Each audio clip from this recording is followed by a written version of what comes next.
আমার ভিডিও ডায়েরির ৩ নম্বর পেজে সবাইকে জানাই স্বাগতম। ইতিমধ্যে জেনে গেছেন আজ আমি নড়াইল যাচ্ছি, তাই নড়াইল নিয়ে কিছু কথা না বললেই নয়। আসলে এই মাওয়া এক্সপ্রেসওয়েটা এতই সুন্দর যে এখানে সবাই স্পিড তোলে, কিন্তু আনফর্চুনেটলি আমি স্পিড লাভার না। তবুও সবার সাথে তাল মিলাতে মাঝে মাঝে স্পিড তোলা লাগছে, তাও সীমিত আকারে। যাই হোক, নড়াইল নিয়ে কিছু কথা না বললেই নয়। নড়াইল জেলাটি আয়তনে কিন্তু অনেক ছোট, কিন্তু ছোট হলে কি হবে, বড় বড় লিজেন্ডদের জন্ম এই জেলায়। চিত্রশিল্পী এস.এম. সুলতানের জন্ম এই জেলায়। কিন্তু আমাদের স্বাধীনতা যুদ্ধের বীর মুক্তিযোদ্ধা শহীদ বীরশ্রেষ্ঠ নূর মোহাম্মদ, জারি সম্রাট মোসলেম উদ্দিন, অভিনেত্রী সন্ধ্যা রায় আর আমাদের ক্রিকেট টিমের captain, the captain fantastic Mashrafe bin মুর্তজার জন্ম কিন্তু এই জেলায়। কিন্তু সবথেকে বেশি নড়াইলকে কর্মে আর ধর্মে যে লালন করেছেন তিনি কিন্তু আমাদের চিত্রশিল্পী এস.এম. সুলতান।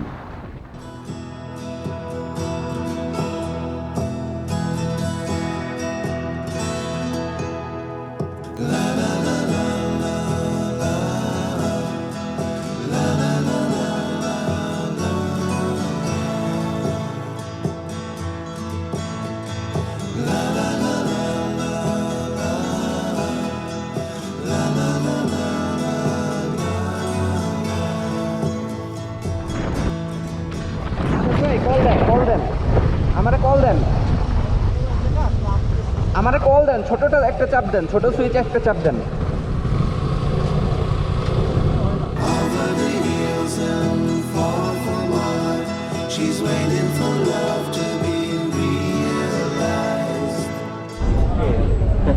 আরেক লেজেন্ড বলেন কি? আমি জানি নড়াইল কার বাড়ি, লোহাগড়ে কার বাড়ি? বলেন কার বাড়ি জানেন আপনি? বিশাল লেজেন্ডের আছে। ডিসিসি হ্যাঁ, কে কে? মাহমুদ, কোন মাহমুদ? আমাদের I'll send her my heart covered as a gift, and hope that you'll take it into her side.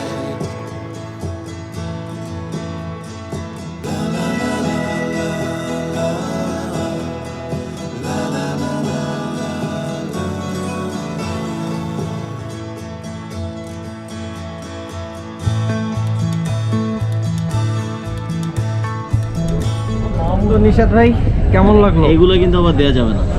কেন দেওয়া যাবে না? বলেন কেমন লাগলো?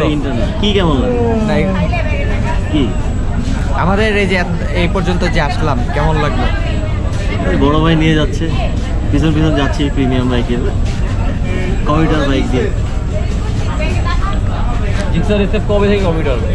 কমিটার না, না না, জিক্সার এসএফ হচ্ছে আসল বাংলাদেশি স্পোর্টস বাইক। হ্যাঁ, বাংলাদেশের সবচেয়ে পপুলার স্পোর্টস বাইক হচ্ছে জিক্সার এসএফ। ওটা কালার যে সুন্দর, আমি শিওর বাড়ি যখন যাবো আমার বাপ দেখেই বলবে, এটা নিলে না কেন? আমার বাপ দেখেই বলবে কি কমলা টমলা পোষা পোষা কিনতো, দেখো এটা কি সুন্দর লাল। হ্যাঁ, এটা নিতে পারতাম। হ্যাঁ, আপা আমাকে এটা বলবে কনফার্ম।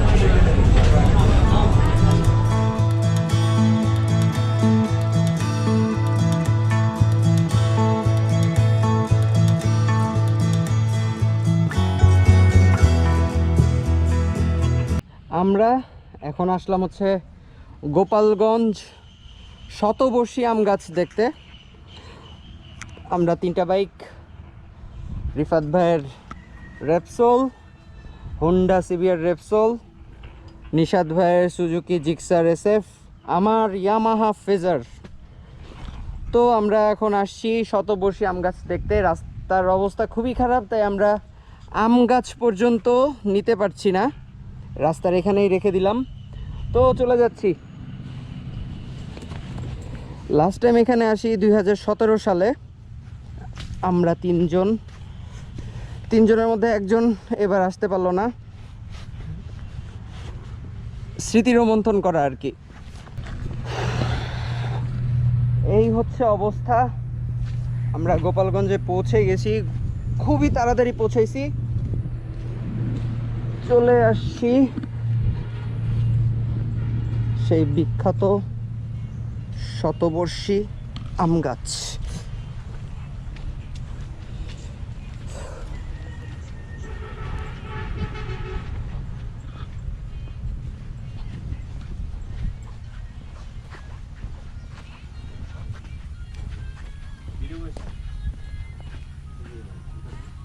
হুম,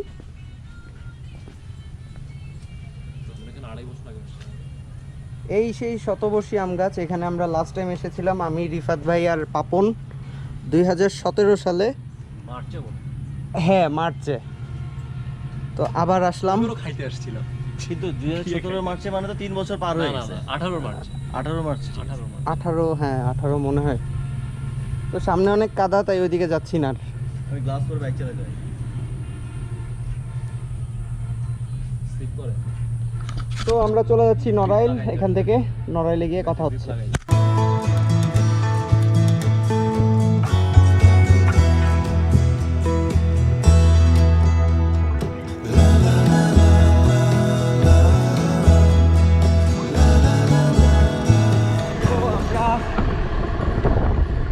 নড়াইল আসার পরে রিফাত ভাইয়ের বাসা থেকে খাওয়া দাওয়া করলাম। খাওয়া দাওয়া করে আমরা একটু বাইরে বের হয়েছি, আমি আর নিশাদ ভাই। তো বাইরে ঘুরতে বের হলাম, এখন কোক খাচ্ছি। অনেক গরম বলে আমরা আবার ফেরত যাচ্ছি। আবার বিকালবেলা যদি ওয়েদার ভালো থাকে তখন আবার একটু এক্সপ্লোর করতে বের হবো। তো বিকালবেলা আবার দেখা হচ্ছে।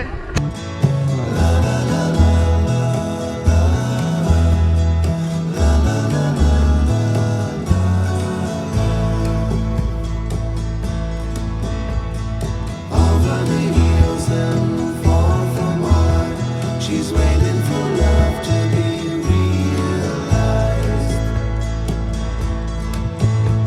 I'll send her my heart covered as a gift, and hope that you'll take it into her side. আমি আর নিশাদ ভাই ঘুরতে বের হয়েছি। রিফাত ভাই অনেকদিন পর বাড়িতে এসেছে বলে তার পরিবারকে একটু টাইম দিচ্ছেন। গ্রামের রাস্তা, হ্যালো, আসলে গ্রামে না আসলে বোঝা যাবে না যে দেশটা কতটা সুন্দর। ভাই পিছলে আছে, সাবধানে। এখানে এই গাছটা হলো 71 বছর না 72 বছর আগে পুরানো করা গাছ। এটা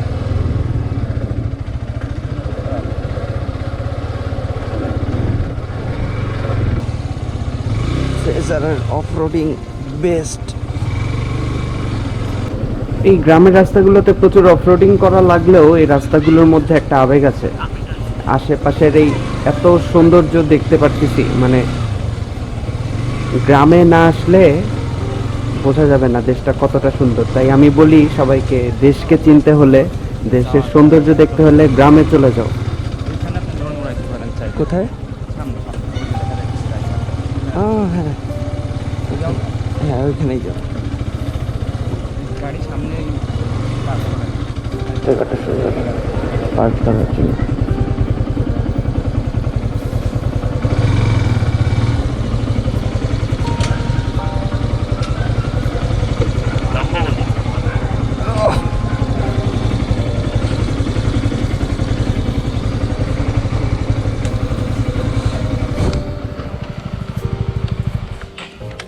লক না করলে সমস্যা নাই। হুম, লক না করলে সমস্যা নাই। লক করতেছি জাস্ট। এমন ভাবে রাইখান যাতে গড়ে না পড়ে যায়।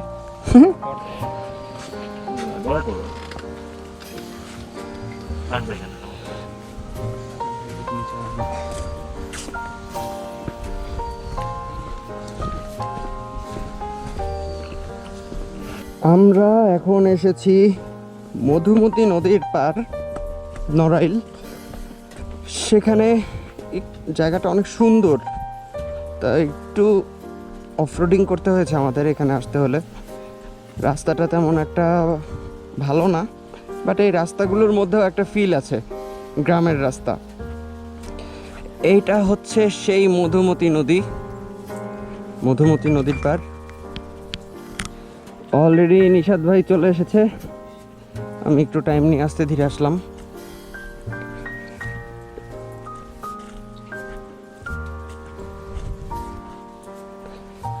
এই সেই জায়গাটা অত্যাধিক সুন্দর। মঙ্গলঘাটা জায়গাটার নাম। পানিতে নেমে যেতে মন চাইতেছে।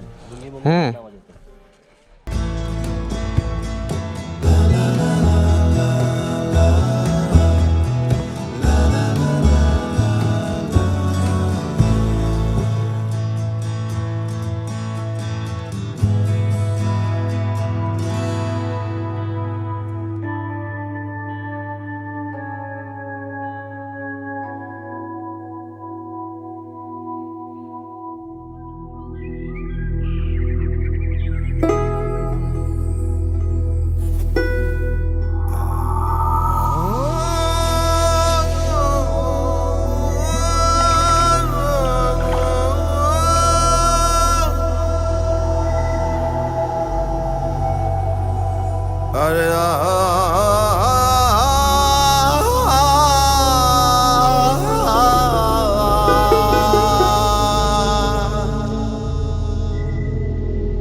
Na na na, আর তো পাবো না, না না না,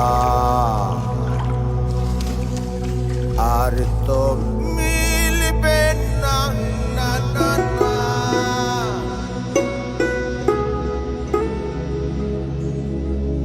আরে ও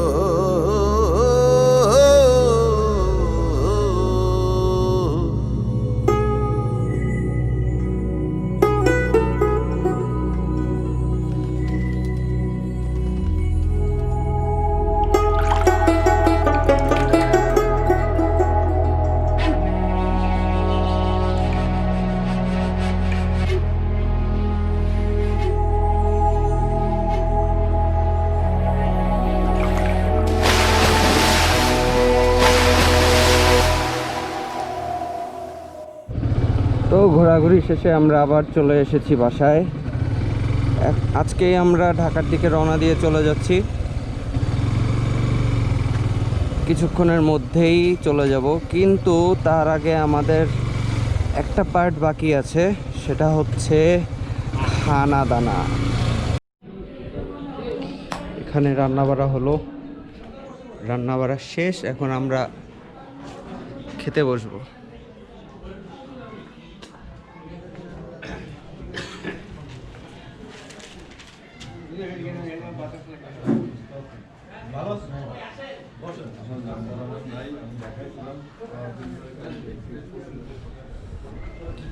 তো নিশাদ ভাই, লেটস খাওয়া দাওয়া, আসো কাচ্ছি। কাচ্ছি, ইয়েস।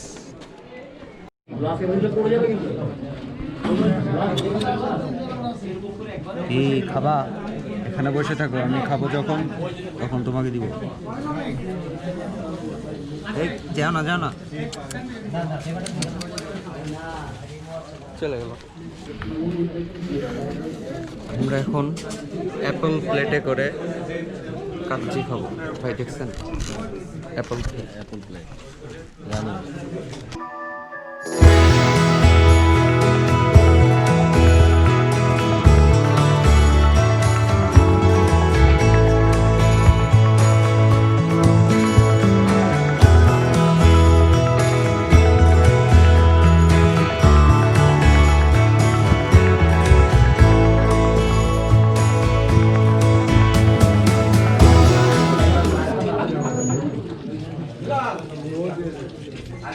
মুখে দিয়ে দে। এটা কি আমার জন্য বানাইছেন? আরে জোস দেন।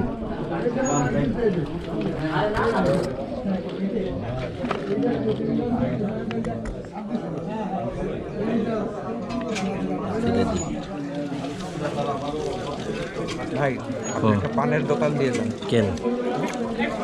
সেই চলবে। নিজে পান বানাই দিতেছেন। তো আমরা এখন চলে যাচ্ছি নড়াইল থেকে ঢাকার উদ্দেশ্যে। রিফাত ভাইয়ের বাসা থেকে চলে যাচ্ছি। তো আমাদের আসার সময় একটু কাদার মধ্যে চালানোর জন্য চেইনে একটু প্রবলেম হয়, তো সেই চেইনটা ক্লিন করে আমরা রওনা দেই।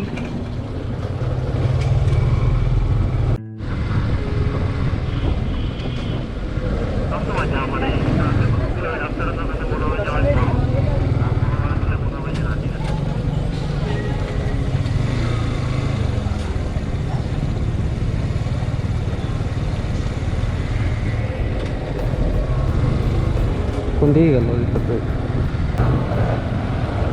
আমার পিছ পিছ আসে।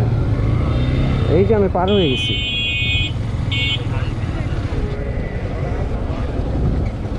পিছন দিয়ে আসবেন না, সামনে এই যে থামছিল, কারণ পিছে হইতেছে, সে তো জানে না পিছে কি আছে। হ্যাঁ, আপনাদের টাইমিং ভালো।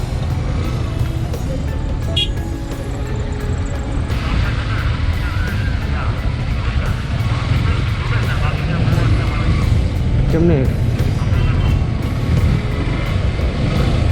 নৌকা ডুবে?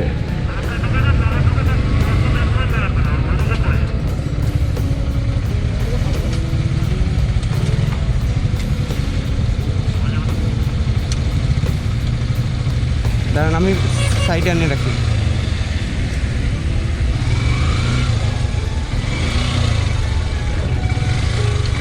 গতকালকে নাকি এই কালনাঘাটে একটা নৌকা ডুবে, মোটরসাইকেল ডুবে যে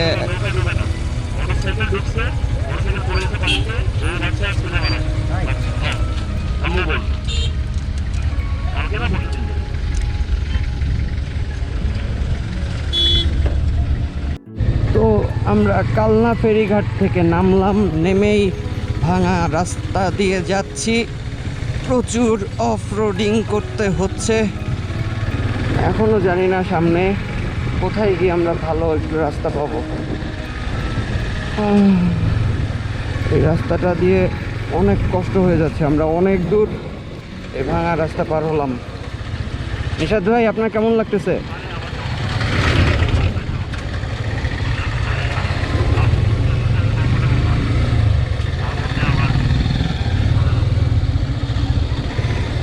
দেখি, আর সামনেই মনে হয় রাস্তাটা শেষ। উ উ উ উ উ ঢেউ ঢেউ খালি, এই যে ঢেউ ঢেউ।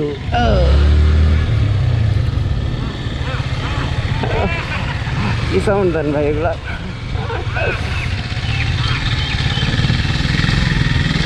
এই এখানে স্কিড করছে আমার। এই এই এই এই আমার ঢেউ। হ্যাঁ, আসেন, এই জায়গায় দিয়ে ঢেউ আছে একটা।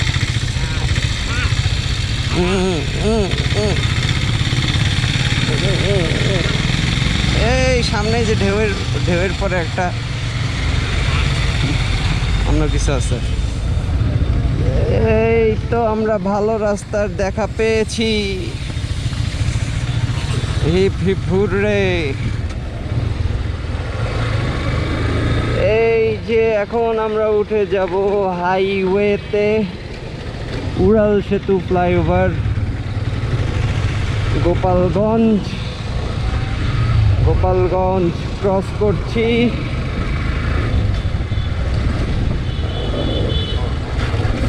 ঢাকা 120 কিলোমিটার, তারপরে আমরা বাসা গোপালগঞ্জ। Bye bye. আমার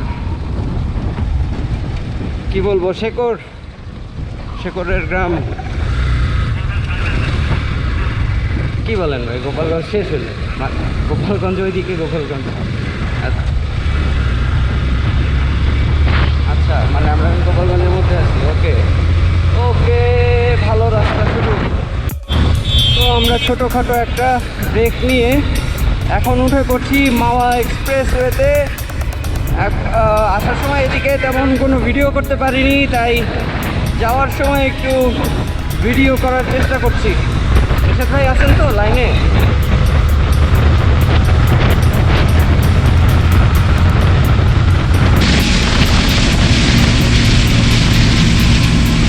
এটা কি হলো ভাই? কি হলো এটা?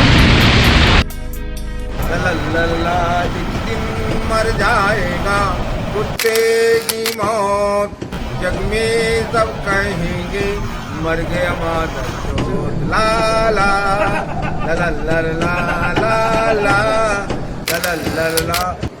ला ला एक दिन मर जाएगा कुत्ते की मौत जग में सब कहेंगे मर गया मादर चोद ला ला ला ला ला ला ला ला ला ला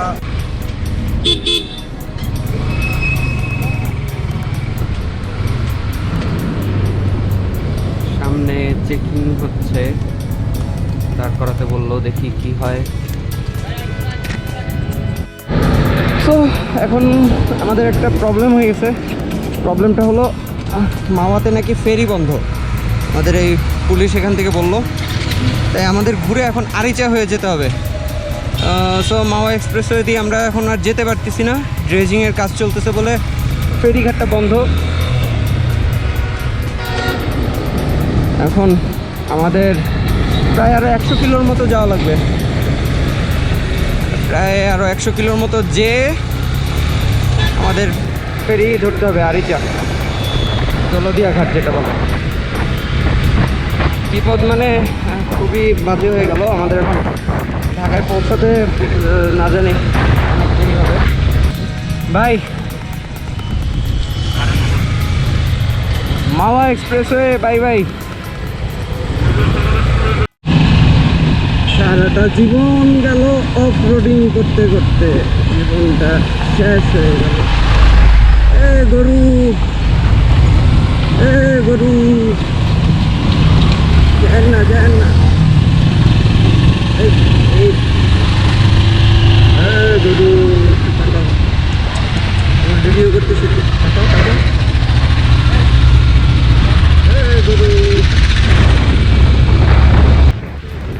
আমাদের এই মাওয়া এক্সপ্রেসওয়ে দিয়ে মাওয়া ঘাটে আর যাওয়া হয় নাই। মাওয়াতে ড্রেজিংয়ের কাজ চলতেছে বলে ফেরিঘাট বন্ধ, তাই পুরা রাস্তা আমরা এখন ফরিদপুরের উপর দিয়ে চলে যাচ্ছি দৌলতদিয়া ফেরিঘাট। তো আমাদের এক্সট্রা অনেক জার্নি করা লাগতেছে। এদিকে রাস্তাটাও তেমন একটা ভালো না, প্রচুর অফ রোডিং করতে হচ্ছে। একটু ভালো রাস্তা যায়, আবার একটু খারাপ রাস্তা, এরকম করতে করতে তো আমরা এখন ফরিদপুর ক্রস করব সামনেই। ফরিদপুর ক্রস করেই দৌলতদিয়া ফেরিঘাটে উঠবো। ক্যামেরাটা অফ করে দিই, সন্ধ্যা হয়ে যাচ্ছে। কথা হচ্ছে ঢাকায় গিয়ে। এখন বাজে 11:41। আমরা এসে পৌঁছাইলাম মিরপুর 60 ফিটে। খুবই এক্সস্টেড একটা রাইড ছিল আমাদের। তো ফার্স্টে আমাদের মাওয়া ফেরিঘাটে গিয়ে দেখি মাওয়া ফেরিঘাট বন্ধ, তাই আমরা আরিচা হয়ে আসি। তো এক্সট্রা আমাদের প্রায় 100 কিলোর মতো রাইড করা হয়, 100 না। তো আজকে আমাদের অনেক বেশি কষ্ট হয়ে গেছে। ঢাকায় ফেরার পরে রিফাত ভাই ময়মনসিংহের দিকে চলে যায়, আমি আর নিশাদ ভাই একসাথে ঢাকায় ফিরি। তো নিশাদ ভাই, কেমন গেল আজকে ট্যুর? হেক্টিক। ভালো হইতে পারতো যদি মাওয়া খোলা থাকছে। হ্যাঁ, আরও কিছু বলেন। কি বলবো, এন্ডিং কিছু না, কিছু বলার নাই। হেক্টিক গেল, টায়ার্ড লাগতেছে, ভালো লাগতেছে না, ঘুমাইতে হবে। তো বাসায় চলে যাই। তো দেখতে থাকুন, আজকের মতো এখানে শেষ করছি।